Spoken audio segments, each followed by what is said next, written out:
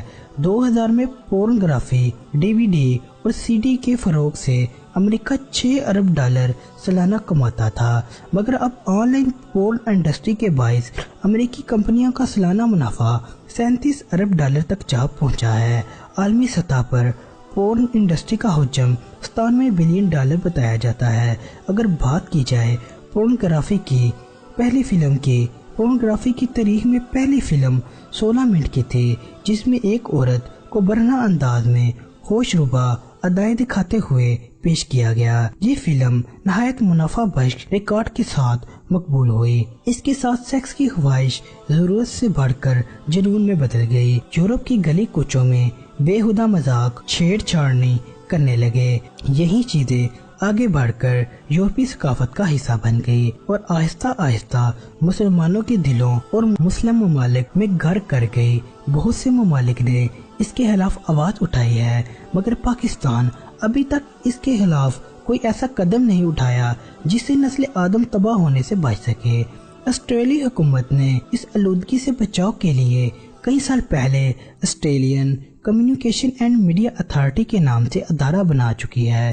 Spain میں ہر سال پورنگرافی کے خلاف الزام میں سینکڑوں مقدمات درج ہوتے ہیں۔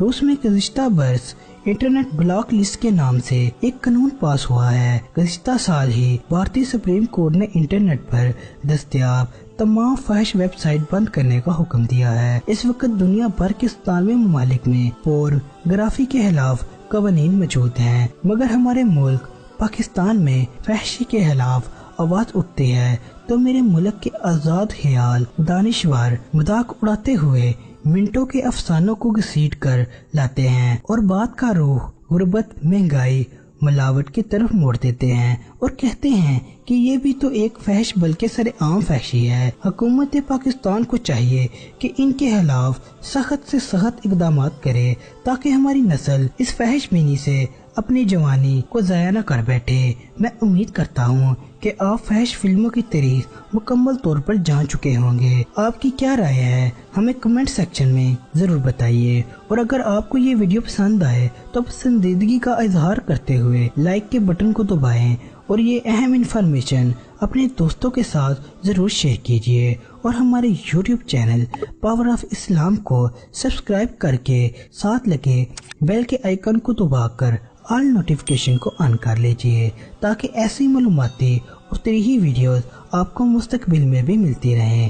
فی امان اللہ۔